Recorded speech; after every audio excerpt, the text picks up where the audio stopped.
ವಾಣಿ ಸಂಪರ್ಕದಲ್ಲಿದ್ದಾರೆ. ಸಿದ್ಧಲಿಂಗ ಶ್ರೀಗಳೇ, ನ್ಯಾಯಾಲಯದಿಂದ green signal ಬಂದಿದೆ, ಅಂದ್ರೆ ಪೂಜೆ ಮಾಡಿ ಅನ್ನೋದಕ್ಕೆ ಅವಕಾಶ ಸಿಕ್ಕಿದೆ, ಆದರೆ ನಿಮ್ಮನ್ನ ಹೊರತುಪಡಿಸಿ ಉಳಿದವರಿಗೆ ಅವಕಾಶ ನೀಡಲಾಗಿದೆ. ಖಂಡಿತ ಇದು ನಿಜ ಮೇಡಮ್.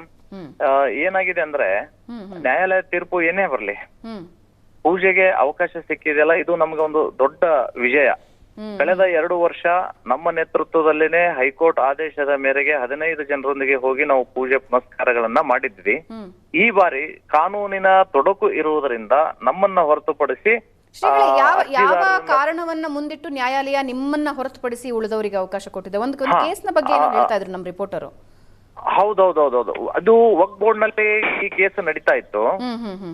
ಆ ವಕ್ಫ್ ಬೋರ್ಡ್ ನಲ್ಲಿ ನಡೆದಂತಹ ಸಂದರ್ಭದೊಳಗೆ ವಾದ ವಿವಾದ ಆಲಿಸಿದ ಮೇಲೆ ವಕ್ಫ್ ಟ್ರಿಬ್ಯುನಲ್ ಕೋರ್ಟ್ ನಮ್ಮ ವಿರುದ್ಧ ತೀರ್ಪು ಕೊಟ್ಟಿದೆ. ನಮ್ಮ ವಿರುದ್ಧ ತೀರ್ಪು ಕೊಟ್ಟ ಕಾರಣಕ್ಕಾಗಿ ನಾವು ಅದನ್ನ ಹೈಕೋರ್ಟ್ ನಲ್ಲಿ ಚಾಲೆಂಜ್ ಮಾಡಿದ್ವಿ. ಕಳೆದ 19ನೇ ತಾರೀಕು ವಿಚಾರಣೆಗೆ ದಿನಾಂಕ ನಿಗದಿಯಾಗಿತ್ತು. ನಮ್ಮ ವಕೀಲರು 24ನೇ ತಾರೀಕು ಡೇಟ್ ಕೊಡಿ, ಶಿವರಾತ್ರಿ ಪೂಜೆಗೆ ಹೋಗ್ಬೇಕು ಅಂದ್ರೆ ಕೋರ್ಟ್ ಅದನ್ನ ತಿರಸ್ಕಾರ ಮಾಡಿ ಮಾರ್ಚ್ 3ನೇ ತಾರೀಕಿಗೆ ಅಂದ್ರೆ ಸಿದ್ಧಲಿಂಗ ಸ್ವಾಮೀಜಿ ನಮ್ಮ ದರ್ಗಾದಲ್ಲಿ ಎಂಟರ್ ಆಗ್ಬಾರ್ದು ಅಂತ ಒಂದು ಇಂಜೆಕ್ಷನ್ ಶೂಟ್ ಫೈಲ್ ಮಾಡಿದ್ರು ಅವರು. ಕಳೆದ 2 ವರ್ಷದಿಂದ ನಡೀತಾ ಇತ್ತು. ಬಟ್ ಅದನ್ನ ವಕ್ಫ್ ಟ್ರಿಬ್ಯುನಲ್ ಕೋರ್ಟ್ ನಿರಾಕರಣೆ ಮಾಡಿ ಪರ್ಮಿಷನ್ ಕೊಟ್ಟಿತ್ತು. ಇವರು ಚಾಲೆಂಜ್ ಮಾಡಿ ಹೈಕೋರ್ಟ್ಗೆ ಹೋಗಿದ್ರು. ಹೈಕೋರ್ಟ್ ಕೂಡ ನಮಗೆ ಪೂಜೆಗೆ ಪರ್ಮಿಷನ್ ಕೊಡ್ತು. ಬಟ್ ಈ ಬಾರಿ ವಕ್ಫ್ ಟ್ರಿಬ್ಯುನಲ್ ನಲ್ಲಿ ನಮ್ಮ ವಿರುದ್ಧ ಆಗಿರೋದ್ರಿಂದ ಹೈಕೋರ್ಟ್ ನಲ್ಲಿ ನಾವು ಸ್ಟೇ ತಗೊಳ್ಳಿಕ್ಕೆ ವಿಳಂಬ ಆಯ್ತು. ಹೀಗಾಗಿ ನಮ್ದು ಇನ್ನೂ ವಿಚಾರಣೆ ಹಂತದಲ್ಲಿರೋದ್ರಿಂದ ನಮಗೆ ಪೂಜೆಗೆ ಅವಕಾಶ ಕೊಟ್ಟಿಲ್ಲ. ಸೊ ಆದ್ರೆ ಪೂಜೆಗಂತೂ ಅವಕಾಶ ಇದೆ. ನಿಮ್ಮನ್ನ ಹೊರತುಪಡಿಸಿ ಉಳಿದವರು ಹೋಗಿ ಪೂಜೆ ಮಾಡ್ಕೊಂಡು ಬರಬಹುದು.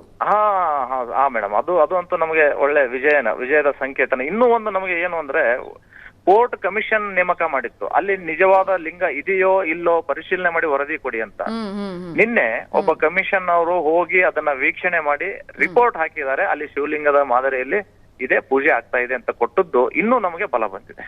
ಶ್ರೀಗಳೇ, ಮಶಾಕ್ ದರ್ಗಾದ ಲಿಂಗದ ಬಗ್ಗೆ ನಮ್ಮ ವೀಕ್ಷಕರಿಗೆ ಒಂದು ಚೂರು ಇತಿಹಾಸವನ್ನು ತಿಳಿಸ್ಕೊಡೋದಾದ್ರೆ, ಒಂಚೂರು ಹಿನ್ನೆಲೆ ತಿಳಿಸ್ಕೊಡೋದಾದ್ರೆ.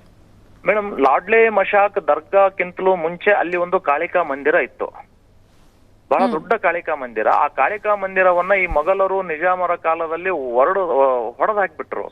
ಇವತ್ತಿಗೂ ಕೂಡ ಆ ಗರ್ಭಗುಡಿಯಲ್ಲಿರುವಂತಹ ದೇವಿಯ ವಿಗ್ರಹ ಆಳಂದನ ಪಕ್ಕದ ಹಳ್ಳಿಯಲ್ಲಿ ಪೂಜೆ ಆಗ್ತಾ ಇದೆ. ಮತ್ತೆ ಅದೇ ದೇವಸ್ಥಾನದಲ್ಲಿ ಈ ರಾಘವ ಚೈತನ್ಯರ ಸಮಾಧಿ ಇದೆ, ನಿರ್ವಿಕಲ್ಪ ಸಮಾಧಿ. ಇವರು ರಾಘವ ಚೈತನ್ಯರು ಗುಜರಾತ್ ನಿಂದ ಧರ್ಮ ಪ್ರಚಾರ ಮಾಡ್ತಾ ಬಂದಂತಹ ಸಂದರ್ಭದಲ್ಲಿ ಇಲ್ಲೇ ಉಳ್ಕೊಂಡು ಕೊನೆಯ ಕಾಲದಲ್ಲಿ ಅವರು ಸಮಾಧಿ ಅಲ್ಲೇ ತೆಗೆದುಕೊಳ್ತಾರೆ. ಇವರೆಲ್ಲವೂ ಕೂಡ ಹಿಂದೂ ದೇವಸ್ಥಾನಗಳನ್ನ, ಹಿಂದೂ ದೇವರ ಮೂರ್ತಿಗಳನ್ನ ಹೊಡೆದು ಹಾಕಿದ್ರು. ಆದ್ರೆ ರಾಘವ ಚೈತನ್ಯ ಶಿವಲಿಂಗ ಅವರ ಸಮಾಧಿಯನ್ನ ನಾಮಾವಶೇಷ ಮಾಡ್ಲಿಕ್ಕೆ ಇವ್ರಿಗೆ ಆಗ್ಲಿಲ್ಲ. ಹೀಗಿದ್ದಾಗಿಯೂ ಕೂಡ ಅಲ್ಲಿ ಸುಮಾರು ಒಂದು 20-12 ಸೈಜಿನ ಒಂದು ಕೋಣೆ ಇದೆ. ಆ ಕೋಣೆಯಲ್ಲಿ ಕಲ್ಲುಗಳನ್ನ ಹಾಕಿ ಹಾಕಿ ಹಾಕಿ ಹಾಕಿ ನಮ್ಮ ಶಿವಲಿಂಗನ್ನ ದ್ವಾರವಾಗ್ಲಿಕ್ಕೆ ತಂದಿಟ್ಟಿದ್ದಾರೆ. ಆ ಹಿಂದಿನ ಕಲ್ಲಿನ ರಾಶಿಯ ಮೇಲೆ ಚಾದರನ್ನ ಹಾಕಿ ಇದು ನಮ್ಮ ಗೋರಿ ಇದೆ ಅಂತ ಹೇಳಿ ಬಿಂಬಿಸ್ಲಿಕ್ಕೆ ಪ್ರಯತ್ನ ಮಾಡ್ತಾ ಇದ್ದಾರೆ. ಹೀಗಾಗಿ ಇದು ಕಾನೂನು. ಮತ್ತೆ 2 ವರ್ಷದಿಂದ ಅದರ ಶಿವಲಿಂಗದ ಮೇಲೆ ಮಲಮೂತ್ರ ವಿಸರ್ಜನೆ ಮಾಡಿ ವಿಕೃತಿ ಮೆರೆದಿದ್ರು.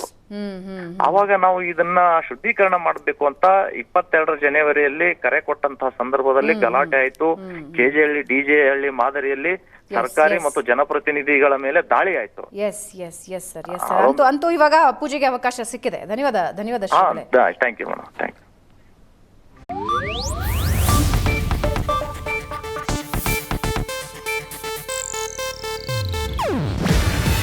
ಇದು ಏಷ್ಯಾನೆಟ್ ನ್ಯೂಸ್ ನೆಟ್ವರ್ಕ್ ಪ್ರಸ್ತುತಿ. ನೀವು ನೋಡ್ತಿದ್ದೀರಾ ಏಷ್ಯಾನೆಟ್ ಸುವರ್ಣ ನ್ಯೂಸ್.